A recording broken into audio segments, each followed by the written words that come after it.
이렇게 좋은 무도 드실 때 주의하셔야 하는 분들이 있는데요. 바로 갑상선 질환이 있는 분들입니다. 왜냐하면 무에 들어있는 고이트로젠이라는 성분 때문이에요. 처음 들어보시는 분들이 많을 텐데요. 이 성분들은 요오드가 우리 몸 안으로 체내 흡수되는 것을 억제하고 갑상선 호르몬이 생성되는 것을 방해하기 때문이에요. 그래서 갑상선 기능 저하증이 있는 분들이 이 고이트로젠을 많이 드시게 되면 그 증상이 악화가 될 수 있습니다. 겨울 무를 드시면 도대체 어떤 효능이 있을까요? 겨울무는 조직 자체가 치밀하고 단맛도 좋으면서 약성 또한 강한 특징이 있는데요. 그렇다면 그 효과를 한번 알아보겠습니다.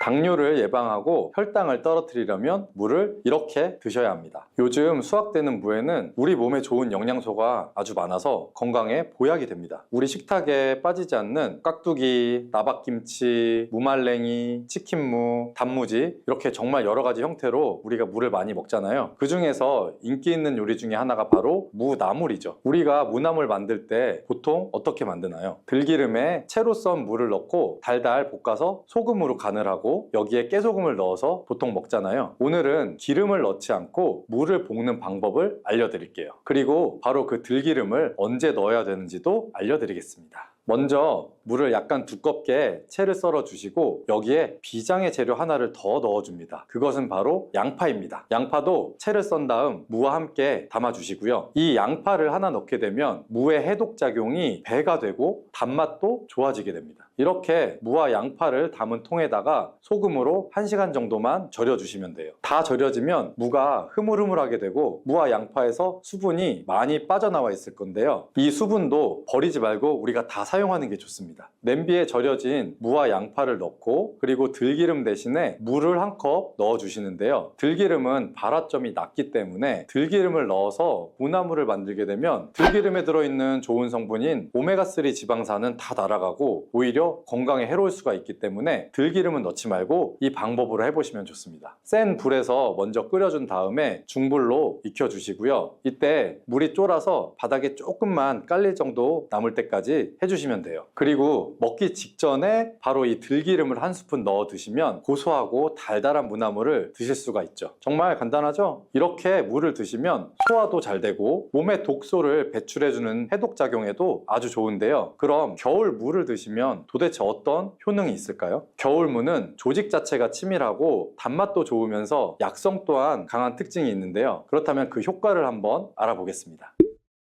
첫 번째는 기침을 멈추게 하고 가래를 묽게 해서 쉽게 배출되도록 도와주는 건데요. 우리가 무를 생으로 그냥 먹으면 알싸한 매운맛이 있죠. 이 바로 매운맛이 무에 들어있는 시니그린이라는 성분 때문인데요. 이 시니그린의 효능이 바로 호흡기의 점막을 자극해서 점액 분비를 촉진해 주는 겁니다. 이렇게 점액이 나와 호흡기에 붙어있는 가래를 묽게 만들어서 쉽게 배출되도록 도와주는 거고요. 이뿐 아니라 점막이 호흡기 외벽을 보호해서 각종 세균이나 감기 바이러스 등이 쉽게 우리 몸으로 침투하지 못하게끔 보호해주는 효과도 있습니다. 우리가 보통 병원에서 처방받아서 먹는 감기약과는 좀 다르게 무는 기관지가 본연의 역할을 잘 할 수 있도록 회복시키고 유지시켜준다는 좋은 점이 있는 겁니다. 이런 효능 때문에 가래나 기침 등의 감기로부터 우리 몸을 보호하고 회복시킬 수가 있는 거고요. 그러면 특별히 이 기침, 가래 증상, 그리고 호흡기에 도움이 되도록 무를 먹는 방법을 한 가지 알려드릴게요. 그건 무를 바로 주스로 만들어서 마시면 되는데요. 이때 무와 배를 함께 사용하시면 됩니다. 겨울에 감기에 걸렸을 때 우리가 배숙을 만들어서 마시기도 하잖아요. 배 자체에도 염증을 가라앉혀주고 기침을 먹게 해주는 효능이 있기 때문인데요. 이런 배와 무를 함께 드시게 되면 겨울에 건조했던 기관지가 촉촉해져서 기침도 줄여주고 가래를 묽게 해서 몸 밖으로 배출하기가 쉬워지게 돼요. 또 무와 배는 열을 내려주는 효능이 있기 때문에 기관지염이나 편도선염, 후두염 이런 목에서 오는 열감을 완화시키는 데에도 도움을 줄 수가 있습니다. 이걸 만드는 방법은 무와 배를 약 1:1의 비율로 섞어서 믹서기에 넣고 갈아주시면 되는데 한 가지 주의할 점이 무에는 초록색 부분이 있고 흰색 부분이 있죠. 이 중에서 흰색 부분은 매운맛이 좀 더 강하고 초록색 부분은 단맛이 조금 더 좋습니다. 그래서 우리가 무의 주스를 만들 때에는 초록색 부분을 사용하시는 것을 추천드립니다. 그리고 무와 배 껍질도 꼭 함께 갈아주시면 좋은데요. 왜냐하면 속살보다 껍질에 더 많은 플라보노이드 성분이 함유되어 있기 때문이에요. 배에 있는 씨만 제거하시고 믹서기에 넣고 갈아주신 다음 그대로 마시면 되는데요. 만약에 이게 너무 걸쭉해서 마시기가 힘들면 면포에 좀 걸러주신 다음에 드시면 마시기 좋습니다. 자, 두 번째 무의 효능은 바로 소화에 좋은 건데요. 우리가 천연 소화제라고 하면 떠오르는 것이 바로 이 무입니다. 왜냐하면 무 안에는 전분을 분해하는 아밀라제와 디아스타제가 풍부하고 단백질을 분해해주는 효소인 프로테아제도 많이 들어있어서 우리가 고기를 먹을 때도 이 무를 같이 먹으면 정말 좋은 음식이 되거든요. 김장을 하고 나서 돼지고기 삶은 다음에 우리가 수육 많이 하죠. 이때 이 김장김치 그리고 남은 무를 가지고 양념을 더해서 무김치를 만들어 수육과 함께 먹을 수 있죠. 이렇게 드시는 게 무의 단백질 소화 요소인 프로테아제 덕분에 정말 좋은 음식의 궁합을 만들게 되는 거예요. 또 무에는 탄수화물을 분해하는 디아스타제라는 효소가 아주 많이 들어있거든요. 우리나라의 주식이 뭐죠? 바로 쌀이죠. 우리가 쌀밥을 먹을 때 무로 만든 반찬을 드시는 게 그래서 좋은 방법이 될 수가 있는데요. 나이가 들면 보통 몸에서 나오는 소화 효소 자체가 좀 줄어들 수밖에 없어요. 그래서 나이가 들수록 무로 만든 반찬을 많이 드시는 게 도움이 됩니다. 근데 이 무에 함유된 이 효소들은 열에 좀 약하기 때문에 무의 소화 효소를 섭취하려면 사실 열을 가하지 않은 생으로 드시는 게 더 좋기는 해요. 동치미나 깍두기가 정말 안성맞춤이 되겠죠. 그리고 무에는 지방을 분해하는 효소인 에스터라제가 아주 풍부한데요. 우리가 집에서 흔히 많이 먹는 야식 중에 치킨이 있죠. 이 치킨 배달을 시키면 치킨무가 꼭 같이 오죠. 바로 지방이 많은 치킨을 먹을 때 무를 함께 드시면 입안도 아주 깔끔해지고 소화도 잘 되겠죠. 그리고 세 번째 무의 효능은 혈관 건강에 좋다는 건데요. 무에는 식이섬유가 풍부해서 장 건강에 도움을 줄 뿐 아니라 혈관 건강에도 도움을 주는데요. 바로 이 식이섬유가 체내의 콜레스테롤을 흡착시켜서 체외로 배출시켜 주므로 혈관 내 노폐물을 제거하고 혈액순환을 원활하게 도와주는 겁니다. 또 비타민C도 풍부하게 함유되어 있는데요. 이 무의 비타민C는 항산화 작용이 좋기 때문에 혈관 내에 활성산소를 제거해주고 혈관벽을 튼튼하게 해주는데도 도움을 줍니다. 그리고 무에는 칼륨이 함유되어 있는데 칼륨의 대표적인 효과가 바로 나트륨을 배출하는 겁니다. 혈관 내의 나트륨은 우리 몸의 혈압 상승이랑 직접적으로 관련이 되는데 무를 꾸준히 섭취함으로써 혈관 내의 나트륨을 몸 밖으로 배출시켜서 혈압을 낮추고 심혈관 질환을 예방하는 데에도 도움을 줍니다. 그리고 엽산 또한 무에 풍부하게 함유되어 있는데요. 이 엽산이 혈관의 염증을 억제해 줄 수 있고 혈전 생성을 막아주는 역할을 해줄 수가 있습니다. 이만하면 무가 혈관 건강에 정말 특효약이나 다름없죠. 그리고 네 번째 무의 효능은 바로 해독작용인데요. 무에는 베타인이라는 성분이 아주 풍부합니다. 들어보신 분도 있을 텐데 이 베타인은 간의 해독작용을 도와주고 소변으로 독성을 배출하게 해주는 기능이 있습니다. 그리고 무에는 식물성의 유황성분이 함유가 되어 있는데 이 식물성의 유황성분은 미세먼지로부터 오염된 중금속이 우리 몸에 들어올 때 여러 가지의 독성들을 해독해주는 효과가 있습니다. 또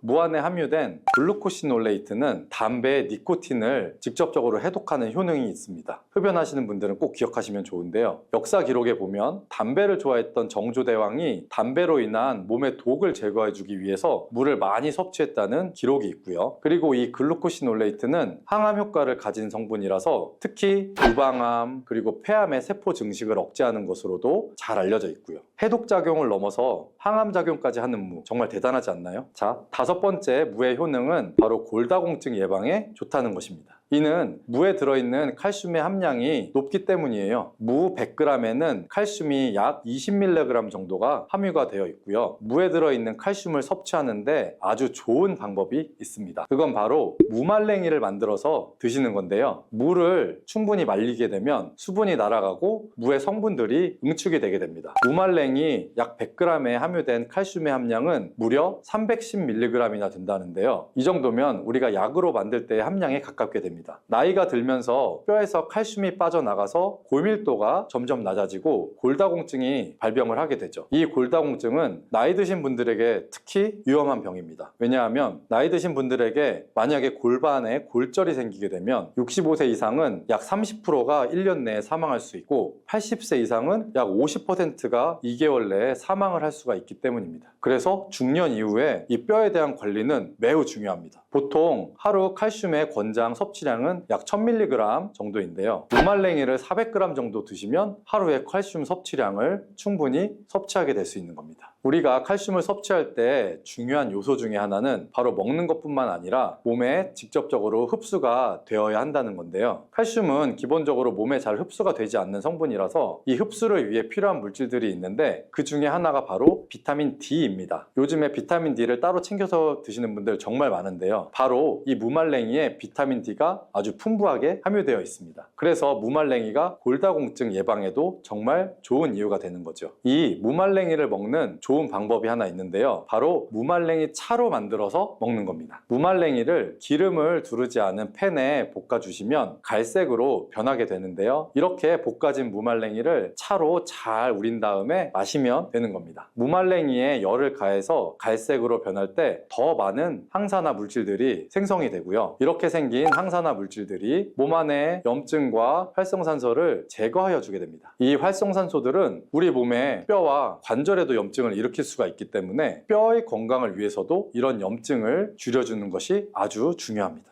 여섯 번째 무의 효능은 바로 당뇨를 예방하는 데 도움을 준다는 건데요. 미국 당뇨병 협회에서는 당뇨를 예방하기 위해서 물을 매일 섭취하라고 권고를 하고 있습니다. 탄수화물을 우리가 섭취하게 되면 탄수화물이 당으로 변해서 우리 몸의 혈당 지수가 올라가게 되는데요. 이렇게 혈당 지수를 올라가는 데 관여하는 호르몬이 바로 글루카곤입니다. 우리가 물을 섭취하게 되면 이 글루카곤의 기능을 억제해 줄 수가 있는데요. 혈당을 올리는 글루카곤의 효능이 제한되기 때문에 혈당 조절에 도움을 주는 겁니다. 무에는 이렇게 많은 효능이 있습니다. 그리고 함께 드시면 무의 효능을 극대화할 수 있는 음식이 있습니다. 그 첫 번째는 바로 꿀인데요. 무에는 이소티오시아네이트라는 성분이 있는데요. 이 성분은 매운맛을 내주고 혈액순환을 원활하게 해서 신진대사를 활성화시키는 효과가 있습니다. 꿀에는 항균, 항염, 항산화 이런 효능들이 있어서 무와 함께 드시면 기관지를 촉촉하게 하고 기침을 줄어들게 하며 몸의 기력을 보충해주는 효과가 있습니다. 그리고 무와 함께 드실 때 좋은 음식 두 번째는 바로 생강입니다. 생강에는 진저롤과 효가올 성분이 함유가 되어 있는데 몸 안에 있는 찬 기운을 밖으로 배출해주고 몸을 따뜻하게 해주는 효능이 있습니다. 우리 몸이 따뜻해지면 일반적으로 몸의 면역력이 올라가게 되고요. 또한 생강은 심혈관을 건강하게 해주는데요. 생강을 섭취하게 되면 콜레스테롤 수치가 낮아지게 되고 혈액순환을 원활하게 해주기 때문에 혈관 건강에도 도움이 됩니다. 자, 이렇게 좋은 무도 드실 때 주의하셔야 하는 분들이 있는데요. 바로 갑상선 질환이 있는 분들입니다. 왜냐하면 무에 들어있는 고이트로젠이라는 성분 때문이에요. 처음 들어보시는 분들이 많을 텐데요. 이 성분들은 요오드가 우리 몸 안으로 체내 흡수되는 것을 억제하고 갑상선 호르몬이 생성되는 것을 방해하기 때문이에요. 그래서 갑상선 기능 저하증이 있는 분들이 이 고이트로젠을 많이 드시게 되면 그 증상이 악화가 될 수 있습니다. 다만 체내에 요오드가 풍부하게 있는 상태면 사실 이 효과는 미미하기 때문에 평소에 요오드가 풍부한 해조류를 많이 드시면 도움이 됩니다. 그리고 이 고이트로젠은 열을 가하게 되면 일반적으로 그 효과가 약해지게 되기 때문에 따라서 갑상선 기능 저하증이 있는 분들은 물을 드실 때 생으로 그냥 드시지 말고 열에 잘 익혀서 드시기를 추천합니다.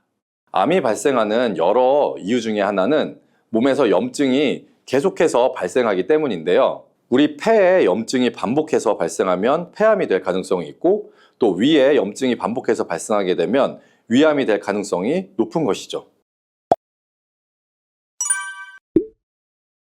당근이 몸에 좋다는 사실은 이미 알고 계시죠? 몸에 좋다는 당근도 먹는 방법과 또 함께 먹는 음식에 따라 몸에 독이 될 수도 있고 보약이 될 수도 있다는 사실 알고 계신가요? 당근과 함께 먹으면 보약이 되는 음식과 당근을 먹는 방법, 그리고 당근을 제대로 먹었을 때 나타나는 놀라운 효능까지 당근에 대한 모든 것을 알려드릴게요.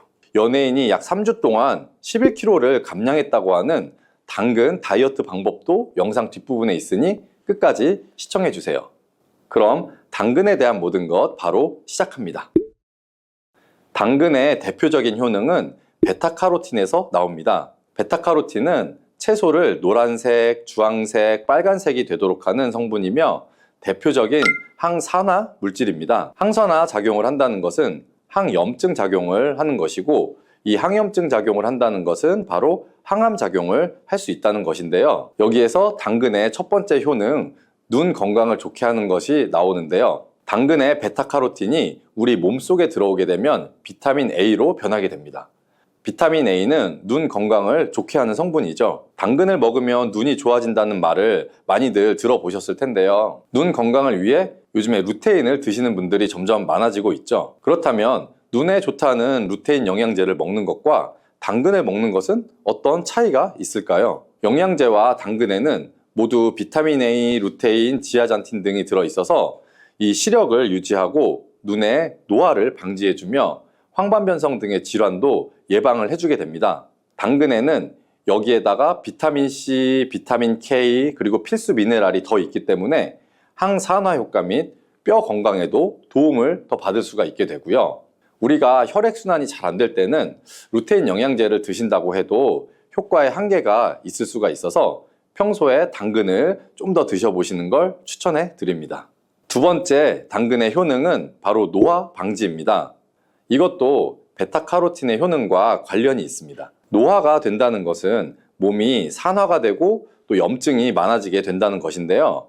염증이 몸 안의 곳곳에서 문제를 일으키게 되는 것이죠. 이런 염증을 없애주는 것이 바로 노화를 방지하는 것인데요.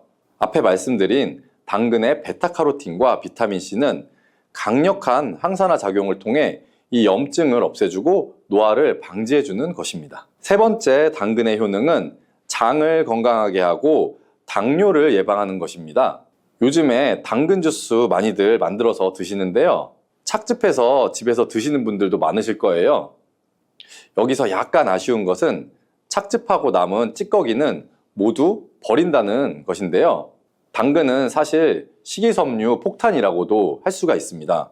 당근의 베타카로틴이 혈액 내 염증을 제거하고 당근의 식이섬유는 장 속에 노폐물들을 제거하는 역할을 하기 때문인데요. 우리 장 속에 유산균이 정상적으로 잘 살아가려면 유산균의 먹이가 필요합니다. 이 먹이를 우리가 보통 프리바이오틱스라고 부르죠. 그리고 프리바이오틱스의 역할을 해주는 것이 바로 당근에 들어있는 이 식이섬유입니다. 식이섬유는 당을 흡착해서 배출해주는 효능이 있죠. 이 효능은 당이 우리 몸에 흡수되는 속도도 늦춰주고 혈당이 급격하게 오르는 것을 막아주게 됩니다. 이런 과정은 당뇨를 예방하는데 아주 탁월한 효능을 발휘하게 되는 것이고요. 그리고 네 번째 당근의 효능은 암을 예방하는 것입니다. 암이 발생하는 여러 이유 중에 하나는 몸에서 염증이 계속해서 발생하기 때문인데요. 우리 폐에 염증이 반복해서 발생하면 폐암이 될 가능성이 있고, 또 위에 염증이 반복해서 발생하게 되면 위암이 될 가능성이 높은 것이죠. 또 한 가지 경우는 혈액순환이 잘 되지 않는 곳에 암이 발생할 가능성이 높아지는 건데요. 혈액순환이 잘 되지 않게 되면 그곳에 영양분들이 잘 전달이 되지 않고 몸에 문제가 생겨도 회복이 더디거나 악화될 가능성이 높아져서 결국 암으로 발전하게 된다는 것입니다. 그래서 이러한 문제들을 해결해 주는 것이 바로 항산화 성분이고, 당근의 베타카로틴이 강력한 항산화 작용을 해서 암을 예방할 수가 있는 것입니다. 간혹 흡연을 하는 분들 중에 이 베타카로틴을 섭취하면 폐암의 발병률이 높아진다고 해서 당근 섭취를 꺼리시는 분들이 있는데요. 걱정하지 않으셔도 됩니다. 사실 암 발생은 당근과는 아무런 관련이 없습니다. 폐암이 발생했던 실험군은 당근을 섭취한 것이 아니고 베타카로틴 영양제를 섭취했던 것이었으며, 당근을 섭취한 실험군은 오히려 암 발병률이 낮았다는 연구 결과가 있습니다. 그리고 다섯 번째 당근의 효능은 치매 예방입니다. 베타카로틴은 뇌혈관에도 작용을 하게 되는데요. 이 뇌혈관에 쌓이는 베타 아밀로이드를 제거해서 뇌신경을 활성화시켜주는 역할을 해주게 되고요. 이렇게 뇌신경이 활성화되면 기억력과 학습 능력이 향상이 되고 치매를 예방할 수 있게 되죠. 치매는 발병이 되면 치료하는 것은 거의 불가능해서 예방이 정말 중요한데요. 치매를 예방하는 데 가장 중요한 것은 바로 혈관을 깨끗하게 하는 것입니다. 당근의 베타카로틴이 혈관을 깨끗하게 해주는 효능이 있으니 당근을 매일 하나씩 꾸준히 섭취해서 치매를 예방하시기를 추천드립니다. 자, 그리고 6번째 당근의 효능은 바로 다이어트에 효과적이라는 것입니다. 한 여성 연예인이 당근 다이어트로 3주 동안 11kg을 감량한 사실도 있는데요. 이런 효과를 누릴 수 있는 이유가 바로 당근에 함유된 식이섬유 때문입니다. 풍부한 식이섬유는 배에 포만감을 주게 되고 섭취한 당 성분과 지방 성분을 배출시켜주는 역할을 하기 때문에 다이어트에 아주 탁월한 효능이 있는 것이죠. 그러면 이 연예인이 활용했던 당근 다이어트 레시피를 알려드릴게요. 당근을 잘 씻은 다음에 아주 잘게 채를 썰어 주시고요. 당근 하나에다가 소금을 1스푼 정도 넣어서 약 10분 정도 절여 주시고 절인 물은 이제 꼭 짜서 버려 주시면 되고요. 그리고 여기에 올리브 오일과 식초를 잘 버무려 주셔서 밀폐 용기에 담은 다음 냉장고에서 2-3시간 정도 숙성한 후에 드시면 됩니다. 이때 먹을 때 사과를 채 썰어서 함께 드시면 더 맛있게 드실 수 있고요. 이렇게 좋은 당근도 먹는 방법에 따라 효과를 10배 이상 늘릴 수도 있고 함께 먹으면 그래서 더 좋은 음식들이 있는데요.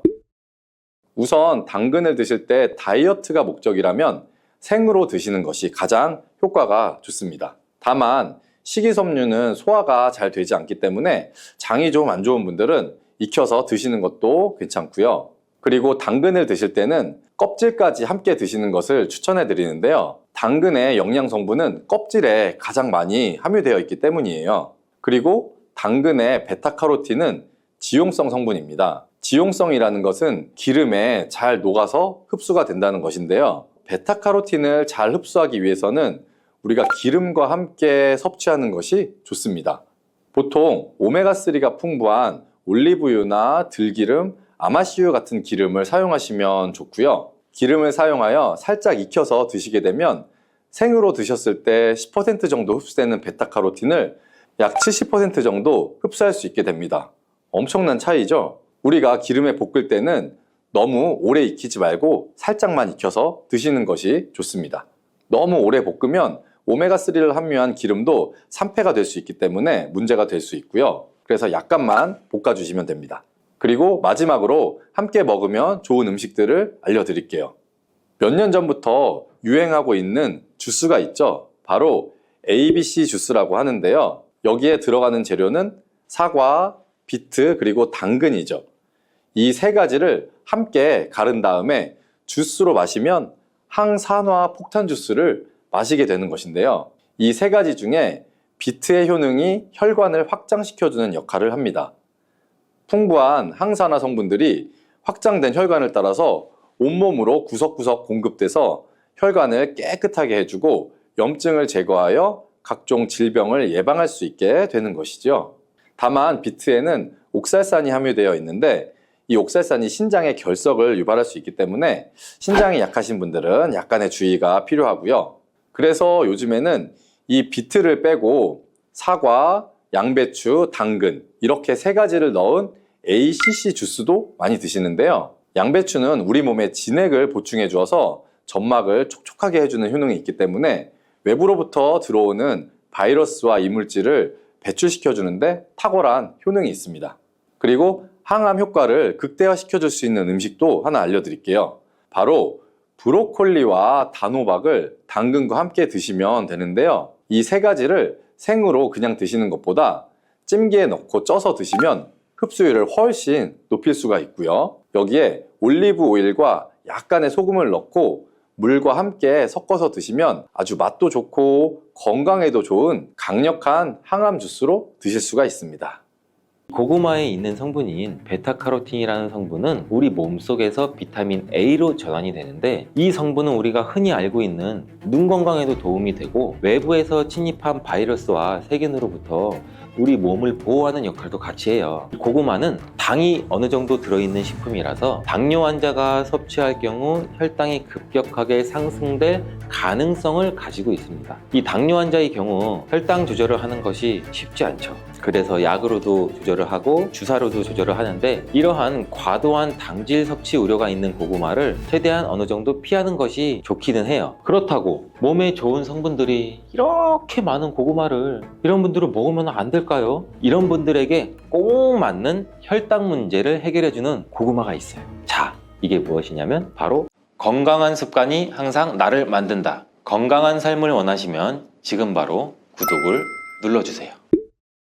이런 고구마를 드시면 병든 혈관이 살아나고 암세포가 사라집니다. 고구마는 우리 몸에 좋은 성분이 많고 맛도 좋아 인기가 정말 많죠. 그렇지만 이렇게 몸에도 좋고 맛도 좋은 고구마도 잘못 알고 먹으면 우리 몸에 독이 될 수도 있어요. 몸에 좋은 고구마의 효능과 잘못 알고 먹어서 독이 될 수 있는 경우, 그리고 고구마와 함께 먹으면 좋은 음식, 반대로 함께 먹으면 안 좋은 음식도 알아보고, 추가로 우리가 많이 드시는 고구마의 종류 4가지, 그리고 겨울철 고구마 보관법까지, 고구마에 대한 모든 것을 한 번에 알아보는 시간을 가져보도록 하겠습니다.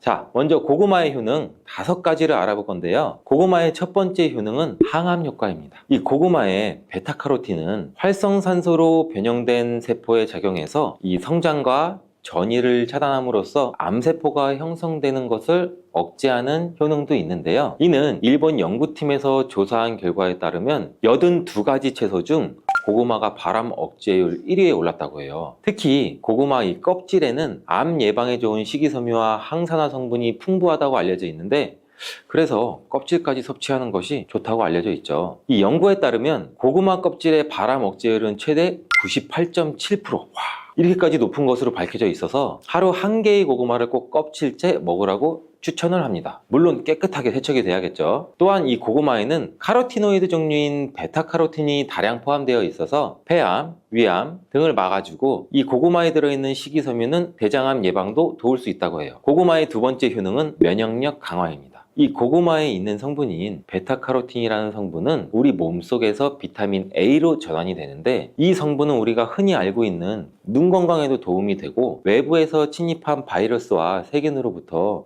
우리 몸을 보호하는 역할도 같이 해요. 그래서 항체 생성에도 도움을 주기 때문에 이 결과적으로 보면 우리 몸의 면역력도 향상되는 효과도 기대해 볼 수 있겠죠. 추가로 이 비타민 C가 풍부하기 때문에 피로회복과 신경 완화에도 도움을 줄 수가 있습니다. 자, 고구마의 세 번째 효능은 이 소화기능 향상입니다. 고구마에 들어있는 그 풍부한 섬유질과 마그네슘은 우리 소화기능을 향상을 시켜주는데, 이 장 속에 있는 유익균의 먹이가 되기 때문에 우리 몸의 장 건강에도 도움이 되고, 이 고구마를 잘랐을 때 나오는 하얀 진액, 여기에 그 얄라핀이라는 성분이 들어있거든요. 이 얄라핀이라는 성분은 우리 몸의 장 활동을 활발하게 해주고 또 대장암 예방에도 탁월하다고 알려져 있습니다. 또한 이 고구마는 100g당 86칼로리를 가지고 있어 갖고 열량 자체가 아주 낮은 편은 아니에요. 근데 혈당 지수가 낮기 때문에 살이 쉽게 찌지 않아서, 그래서 다이어트 음식으로도 굉장히 유명해지고 있죠. 또한 섬유질도 풍부해서 배변 활동을 도와줘서 우리 몸의 노폐물들을 제거해주고 흡착력이 뛰어나기 때문에 또 변비 개선 효과도 있어요. 또한 이런 고구마에는 저항성 녹말이란 게 풍부한데,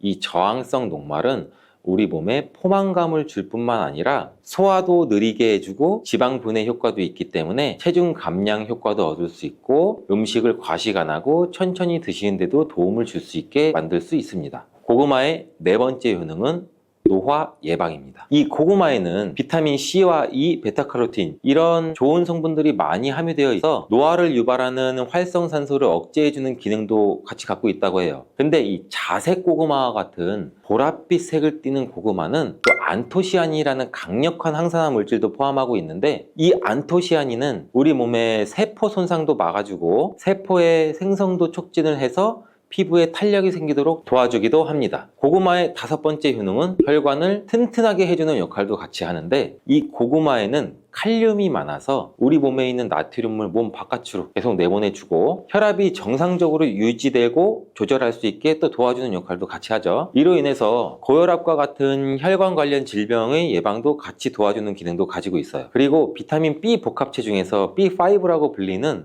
이 판토텐산이라는 물질이 들어있는데, 이는 우리 몸에 코르티솔을 분비를 촉진을 시켜줘서 스트레스나 혈압 수치가 높아지는 것도 막아줄 수 있다고 해요. 이 부신피로증후군 같이 만성피로증후군에 도움이 되는 영양제에서도 특히나 다른 비타민들 중에서 B5라는 판토텐산 함량이 굉장히 많이 들어있는 것을 볼 수가 있는데, 이와 같이 보시면 이해하시기도 아마 쉬울 거예요. 이렇게 고구마는 이렇게 효능만 봐도 안 먹을 수 없는 정말 최고의 식품인데요. 이런 고구마도 경우에 따라서 몸에 좋을 수도 있고 독이 될 수도 있어요. 그래서 고구마 먹을 때 독이 되는 경우도 총 5가지 정도가 있는데 어떤 경우인지 지금 바로 알아볼게요.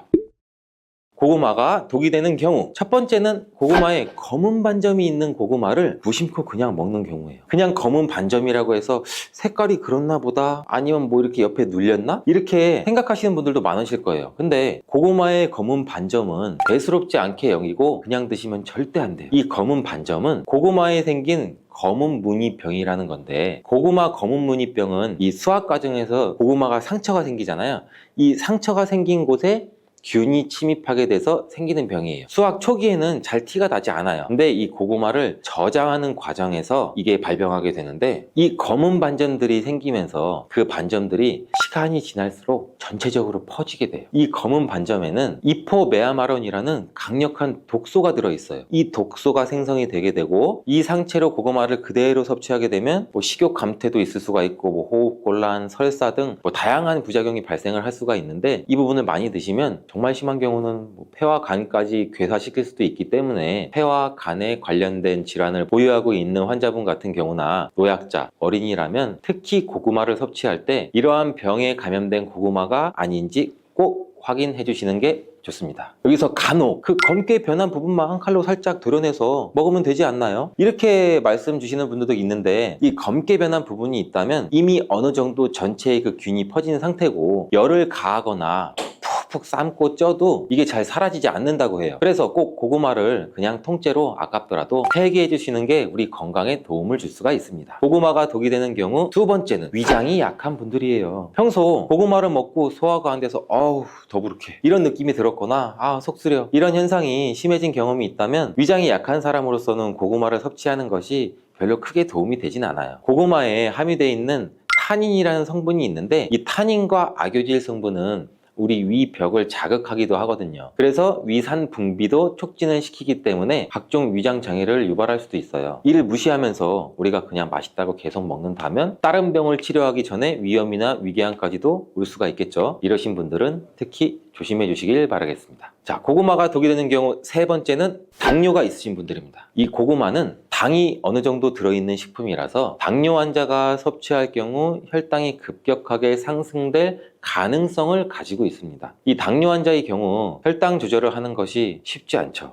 그래서 약으로도 조절을 하고 주사로도 조절을 하는데, 이러한 과도한 당질 섭취 우려가 있는 고구마를 최대한 어느 정도 피하는 것이 좋기는 해요. 먹더라도 과량 드시지 말고 소량만 드시는 것을 추천하고, 주기적으로 혈당 관리도 체크도 잘 해보시는 게 좋겠습니다. 고구마를 먹는 방법에도 당 성분의 차이가 많이 나는데, 많이 먹는 방법으로 고구마를 쪄서 먹는 방법이 있고, 구운 고구마로 먹는 방법, 그리고 생으로 먹는 방법이 있는데요. 특히 구운 고구마의 경우 만들 때 열을 서서히 높여서 오래 익히기 때문에 이 고구마에 들어있는 전분이 당으로 바뀌는 시간이 충분해서 생고구마나 찐 고구마보다도 이 구운 고구마가 훨씬 당이 더 높아지게 된다고 해요. 이 고구마의 혈당 지수는 생 고구마의 경우 예를 들면 55 정도 나오고, 찐 고구마가 한 70.8 정도? 근데 구운 고구마는 90.9입니다. 이렇게 고구마가 당뇨에 좋다고 하는 분들도 계시는데, 생고구마가 당뇨나 당이 높으신 분들에게 추천드리는 이유를 아시겠죠? 이 생고구마에는 식이섬유가 풍부해서 섭취하게 되면 다당류인 전분이 단당류로 천천히 전환되기 때문에 급격한 혈당 상승을 막아줘요. 밤고구마, 호박고구마, 요새는 꿀고구마까지 정말 많이 드시는데요. 이렇게 고구마는 당 지수가 높아서 혈당을 급격히 올리기 때문에 당이 높거나 당뇨가 있으신 분들은 피하시는 게 좋고, 드신다면 생고구마를 조금씩 드시는 것도 추천을 드릴게요. 그렇다고 몸에 좋은 성분들이 이렇게 많은 고구마를 이런 분들은 먹으면 안 될까요? 이런 분들에게 꼭 맞는 혈당 문제를 해결해주는 고구마가 있어요.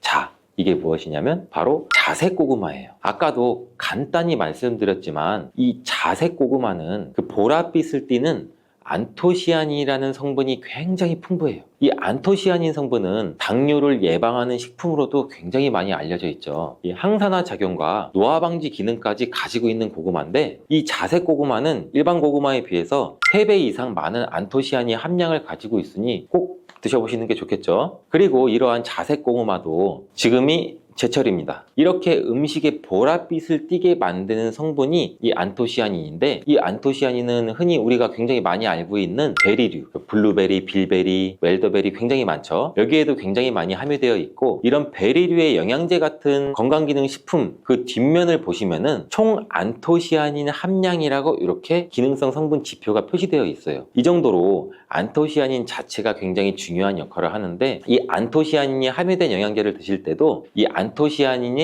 함량 비교를 잘 하셔서 좋은 원료사 영양제를 섭취를 하는 게 도움을 줄 수 있습니다. 고구마가 독이 되는 경우, 네 번째, 신장이 약한 분들입니다. 이 고구마는 한 개당 칼륨이 약 13% 정도 들어있을 정도로 굉장히 칼륨이 풍부한 음식인데, 이 칼륨은 우리 몸에 나트륨 수치를 조절해주고 신체의 수분 함량도 조절해주고 혈압도 개선하고 뇌졸중이나 심근경색, 혈관질환 발생으로 인한 사망률을 줄여주기도 해요. 하지만 이렇게 칼륨이 풍부한 고구마는 신장이 약하신 분들에게는 오히려 독이 될 수가 있는데, 이 신장 기능이 떨어져 있는 분들은 이 칼륨을 배출하는 게 원활하지가 못해요. 그래서 과하게 칼륨을 섭취하면 그대로 혈액에 쌓이면서 칼륨 농도가 높아져 이 고칼륨 혈증도 유발할 수가 있어요. 우리 몸에 칼륨이 과도하게 축적이 되면 부정맥이나 각종 심장질환, 혈관질환을 유발할 수도 있으므로 신장이 약하신 분들은 꼭 주의해서 드시길 권장드리겠습니다. 이렇게 칼륨은 콩팥에 부담을 주므로 신장 관련 질환이 있는 사람들은 먹을 때 조심도 해야 되고, 이 중에서는 이 고구마 안에 옥살산 성분이라는 게 들어있는데, 이 옥살산 성분도 과하게 먹을 시 요로 결석도 일으킬 수가 있어요. 그러니 꼭 주의하셔야겠죠. 자, 고구마가 독이 되는 경우 다섯 번째, 담배를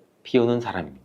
담배와 고구마가 무슨 상관이 있을까? 전혀 생각지도 못하신 분들 많으실 텐데, 이 고구마의 풍부한 베타카로틴 성분은 노화와 질병을 유발하는 활성산소도 제거해주고 염증 질환이나 암 예방 효과가 있으며 피부세포의 성장과 재생을 촉진하는 강력한 항산화 물질이라고 제가 말씀드린 적이 있죠. 하지만 오랫동안 흡연을 하신 분들한테는 이 베타카로틴 성분이 오히려 독으로 작용해서 폐암을 유발한다는 연구 결과도 있어요. 미국 국립보건원의 연구에 따르면 하루에 베타카로틴 섭취량이 20ml에서 30ml 정도 섭취하는 흡연자이신 분들은 베타카로틴을 복용하지 않는 흡연자에 비해서 폐암 발생 위험이 24%나 증가된 것으로 나타났어요. 근데 고구마에는 품종에 따라 차이가 있는데, 대체로 속이 노란 품종의 고구마일수록 이 베타카로틴의 함량이 높다고 해요. 이 베타카로틴은 우리 폐가 건강한 분들한테는 폐암 예방에 도움이 될 수 있지만, 반대로 흡연자의 경우 과량 섭취하면 오히려 폐암 위험률을 조금이나마 증가시킬 수 있으니 조금 조심하시는 게 좋겠죠. 그렇다고 흡연자분들은 고구마를 무조건 먹으면 안 돼요, 이런 말은 아니고요. 너무 자주 먹지만 않으면 폐암까지 가는 경우는 당연히 없을 거라고 생각해요. 하지만 이 고구마가 흡연자한테 안 좋은 영향을 줄 수 있다는 정보를 아셨으니 이제부터는 조금 조심해서 드시는 게 좋겠죠.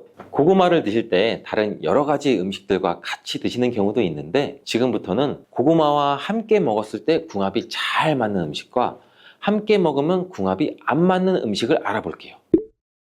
고구마와 함께 먹으면 좋은 음식 첫 번째는 동치미입니다. 고구마에 들어있는 전분이 감자나 옥수수에 들어있는 것보다 점도가 더 높다고 해요. 꼭꼭 씹어도 뭉치는 성질이 굉장히 강하다는 거죠. 따라서 몸 안에 들어가면 꽉 막히고 잘 안 내려가는 느낌을 받으시는 분들 굉장히 많을 거예요. 이런 고구마의 전분을 분산시키는 음식이 바로 동치미예요. 이 동치미 무 속에 들어있는 식이섬유가 고구마의 전분이 뭉치는 것을 막아주는 역할도 하는데, 특히 이 무에 있는 성분이 고구마가 장에서 발효되고 부패되는 것도 억제해주는 역할을 한다고 해요. 그러면 또 고구마와 함께 먹으면 좋은 음식 두 번째는 과연 뭘까요? 두 번째는 사과예요. 이 사과도 펩틴이라는 식이섬유가 들어있어서 고구마 전분이 소화되는 과정에서 뭉치는 것을 막아준다고 해요. 그러면 사과?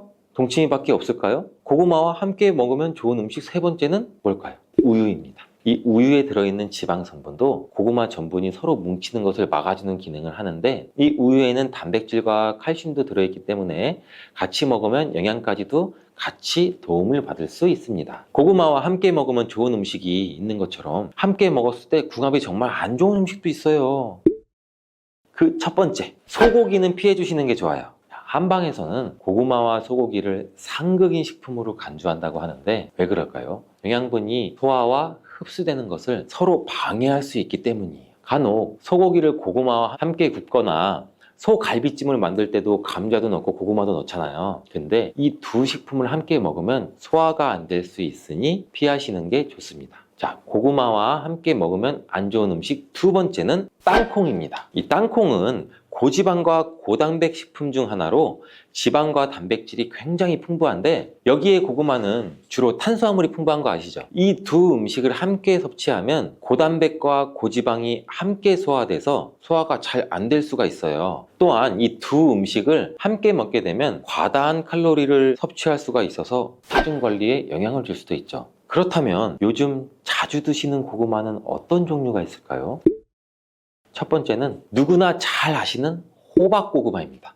생각만 해도 호박고구마 달달하니 맛있죠. 호박고구마는 표면이 부드럽고 주황빛을 띠고 고구마 중에서도 단맛이 일품이죠. 호박고구마는 많은 사람들이 좋아하는 고구마 중에 하나고 구워 먹거나 찐 고구마로 즐기거나 샐러드, 스무디, 베이킹 다양한 요리에 사용할 수도 있어요. 자, 두 번째는 여성분들이 또 특히 좋아하시는 밤고구마입니다. 이 밤고구마, 노란색 또는 붉은색의 표면을 가지고 다양한 크기도 있죠. 근데 이 밤고구마는 다른 고구마에 비해서 당도가 상대적으로 낮고 청량감도 살짝 있는 것이 특징이고 구워 먹으면 밤과 비슷한 질감이나 식감도 있는 고구마를 말하는 거죠. 자, 세 번째, 꿀고구마. 이 꿀고구마라고 불리는 베니하루카라는 품종이에요. 잘 모르시는 분들도 있으실 텐데 이 베니하루카라는 품종은 이 호박고구마와 밤고구마를 교배시켜서 만든 새로운 품종의 고구마예요. 여기에는 밤고구마의 맛있는 밥맛과 호박고구마의 부드러운 감촉, 이걸 둘 다 가지고 있는 고구마라고 보시면 됩니다. 이 꿀고구마는 해남 지역에서 특히 재배를 많이 하고 있습니다. 자, 그럼 네 번째는 뭘까요? 다 나온 것 같은데 뭐지? 자, 네 번째는 자색 고구마입니다. 제가 여러 번 힌트를 드렸죠. 이 자색 고구마는 아까도 말씀드렸듯이 보라색 발색 물질인 안토시아닌을 함유하고 있는 것으로 굉장히 유명해요. 간단히 다시 말씀드리면 이는 강력한 항산화 성분으로서 우리 건강에 굉장히 많은 이점이 있는 고구마인데 일반적으로 껍질이 보라색을 띠고 속살 때 보라색을 띠는 게 자색 고구마의 특징인데 이 고구마는 인기도 굉장히 많죠. 그리고 수확 시기도 늦가을로 정해져 있어서 박스채로 사서 보관하시면서 드시는 분들이 또 굉장히 많죠. 그때밖에 수확을 못하니까. 근데 보관하실 때 우리가 몇 가지만 주의하시면 정말 맛 좋고 건강한 고구마를 드실 수가 있습니다. 고구마를 보관하는 법 지금부터 알아볼게요. 자, 고구마를 받으면 먼저 상처난 고구마가 있는지 잘 확인해 주세요. 이 고구마는 껍질이 얇아서 상처가 나기도 쉽고 상처가 나면은 그 상처 속으로 균이 감염될 수도 있고 썩고 곰팡이가 나기 쉬워요. 따라서 옆에 있는 고구마까지 같이 영향을 미쳐요. 고구마들은 사교성이 굉장히 좋은가 봐요. 그래서 고구마를 상처난 고구마를 먼저 골라내서 자르고 드시거나 먼저 골라내서 상처가 안 난 고구마를 따로 보관해 주세요. 그리고 고구마 겉 건조 상태에 따라서 이틀에서 일주일 정도 신문지가 같은 것을 깔고 그늘에서 천천히 말려주세요. 그 이유는 고구마는 겉에 수분을 많이 포함하고 있기 때문에 바로 보관하게 되면 쉽게 썩어요. 그래서 말리는 이유가 또 고구마의 전분이 당분으로 변환되도록 숙성을 시키는 과정이기도 해요. 또 한 가지 주의점은 고구마는 수분에 굉장히 예민한 뿌리 채소예요. 그래서 습기가 차지 않도록 종이박스에 구멍을 슝슝슝슝 내주고 통풍이 잘 되도록 해주시고 이 흙도 빠져나가지 않게 보관하기 쉽게 상자 바닥에 신문지 같은 거를 깔아주세요. 그리고 햇빛이나 직사광선이 바로 비치지 않는 곳에도 놓아줘야 되는데 이 고구마가 햇볕에 직접적으로 닿으면 이 온도 변화에 의해서 고구마가 또 상할 수 있어요. 그리고 아까도 말씀드렸듯이 고구마는 온도와 수분에 굉장히 예민해서 환경도 변하면 고구마의 맛도 변하게 되거든요. 그리고 또 옮기면서 상처가 나서 쉽게 썩기도 쉬워지고요. 그리고 고구마의 보관 적절한 온도는 한 13도에서 16도 정도 되는 곳인데 우리가 흔히 한번 찾아보면 아파트의 뭐 신발장이나 베란다, 앞 베란다 같은 곳 이런 공간이 되겠죠. 자, 이제 고구마의 보관법도 잘 알아봤으니 이제 맛있는 고구마를 잘 보관해서 겨울철에 호호 불면서 따뜻하게 똑똑하게 먹을 준비가 되셨죠? 건강한 습관이 나를 맞는다 기억하시고 올겨울 따뜻한 겨울 보내세요. 꿀은 그 자체로도 또 많은 약효가 있어요. 천연 항생제인 프로폴리스로 인해서 면역력을 높여주고 피로회복도 도와주고 위장 기능도 강화시켜주고 이렇게 도움을 주는 효능이 굉장히 많이 갖고 있는데 특별히 이 건조된 기관지를 촉촉하게 해주는데 굉장히 좋은 효과가 있어서 기침이나 가래를 완화시켜주는 약성도 가지고 있어요. 그래서 우리 흔히 약국에 가시면 프로폴리스 스프레이도 많이 추천을 해주시잖아요. 그래서 목 아프신 분들, 기침이 많이 나시는 분들한테서 많이 추천을 해주시기도 해요. 이렇듯 꿀과 함께 드시면 또 시너지 효과가 나타나 보약이나 다름없는 식품 5가지를 제가 바로 지금 소개해 드릴게요. 첫 번째는 바로 계피예요. 계피와 꿀이 만나면 여러 가지 효능들이 있는데 계피는 오래전부터 이 자연요법으로도 많이 사용된 식재료예요. 꿀과 계피의 조합으로 효능이 배가 된다는 것은 굉장히 많은 실험을 통해서 밝혀진 바 있고 겨울철이 되면서 관절도 여기저기 많이 쑤셔서 힘드신 분들 많으시죠? 꿀과 이것을 함께 드시면 관절염과 기침 감기가 싹 사라집니다. 예로부터 꿀물로 기침을 다스리기도 했는데 알고 계시죠? 고대 그리스에서는 꿀을 신들의 음식이라고 부르기도 했고 꿀은 인류 역사상 가장 오래된 천연 감미료이자 약재로 굉장히 많이 사용했어요. 이집트에서는 미라를 만들 때에도 꿀을 사용하기도 했고요. 꿀은 약으로 쓰일 만큼 우리 몸에 정말 좋은 효능들이 굉장히 많이 있는데 잘못 먹으면 약효가 하나도 없을 뿐만 아니라 오히려 몸을 해치는 독이 될 수도 있다는 사실도 혹시 알고 계신가요? 꿀의 종류와 절대 먹으면 안 되는 꿀과 좋은 꿀을 고르는 방법, 그리고 꿀과 함께 먹으면 좋은 최고의 음식 5가지 제가 지금 꿀에 대해서 모든 것을 한번 알려드릴게요. 이 꿀에는 굉장히 여러 종류가 있는데 꿀벌들이 꽃을 통해서 꿀을 만드는 것은 뭐 누구나 잘 알고 계신 거죠. 꿀벌이 꽃의 밀선에서 분비되는 자당을 먹었다가 다시 토해내는 과정을 거치는데 꿀벌의 효소에 의해서 과당과 포도당으로 또 분해가 돼요. 그래서 점성이 있는 액체가 되죠. 이것이 우리가 아는 꿀이 되는 거예요. 또 꽃의 종류에 따라서 꿀의 이름도 달라지게 돼요. 우리가 잘 알고 흔히 볼 수 있는 아카시아 꿀 굉장히 유명하죠. 그 외에도 밤꿀, 쌀이꿀, 유채꿀 뭐 등등 꽃의 종류에 따라서 꿀의 맛과 향이 조금씩 다른 특징이 있죠. 여러 가지 꽃을 통해 만들어진 꿀은 잡화꿀이라고 그래요. 이런 꽃을 통해서 만들어진 이 천연꿀 말고 벌에게 억지로 설탕을 먹여서 만든 꿀이 있는데 이거는 또 사양꿀이라고 하죠. 이 사양꿀은 일반적으로 천연꿀에 비해서 가격은 상대적으로 저렴하고 대량으로 생산이 가능하다는 장점이 있죠. 하지만 이 사양꿀은 천연꿀에 비해서 영양가가 낮고 인공적인 향과 맛이 첨가될 수가 있어요. 따라서 우리는 꿀을 선택할 때 사양꿀인지 천연꿀인지 확인을 기본적으로 하시고 구매를 하셔야 되는데 꿀에 사양꿀인지 천연꿀인지는 표기가 되어 있지 않은 경우도 많아요. 이때는 탄소 동위원소 비율을 확인하시면 구분할 수 있어요. 천연꿀의 탄소 동위원소 비율은 22%에서 33% 정도 되고 이 탄소 동위원소 비율이 낮을수록 좋은 꿀이라고 해요. 사양꿀이나 꿀 음료는 거의 설탕물이나 다름없으니 반드시 천연꿀을 구매해서 드시기를 바래요. 꿀을 보관하는 방법을 알려드리자면 꿀은 절대로 썩지 않는다는 말도 있어요. 그 이유는 꿀에는 향균 작용이 있는 이 프로폴리스 성분이 포함되어 있기 때문인데 주의하실 것은 직사광선이 없는 서늘한 곳에 보관하시고 꿀을 덜으실 때는 이 오염되지 않은 스푼 같은 것을 사용하시면 좋습니다. 가끔 꿀을 냉장고에 보관하시는 분들이 있는데 꿀을 냉장고에 보관하면 하얀 침전물이 생길 수가 있어요. 그리고 또 오래되면 층이 분리되는 현상이 나타날 수 있으니 주의하시는 게 좋고요. 꿀은 그 자체로도 또 많은 약효가 있어요. 천연 항생제인 프로폴리스로 인해서 면역력을 높여주고 피로회복도 도와주고 위장 기능도 강화시켜주고 이렇게 도움을 주는 효능이 굉장히 많이 갖고 있는데 특별히 이 건조된 기관지를 촉촉하게 해주는데 굉장히 좋은 효과가 있어서 기침이나 가래를 완화시켜주는 약성도 가지고 있어요. 그래서 우리 흔히 약국에 가시면 프로폴리스 스프레이도 많이 추천을 해주시잖아요. 그래서 목 아프신 분들, 기침이 많이 나시는 분들한테서 많이 추천을 해주시기도 해요. 이렇듯 꿀과 함께 드시면 또 시너지 효과가 나타나 보약이나 다름없는 식품 5가지를 제가 바로 지금 소개해 드릴게요.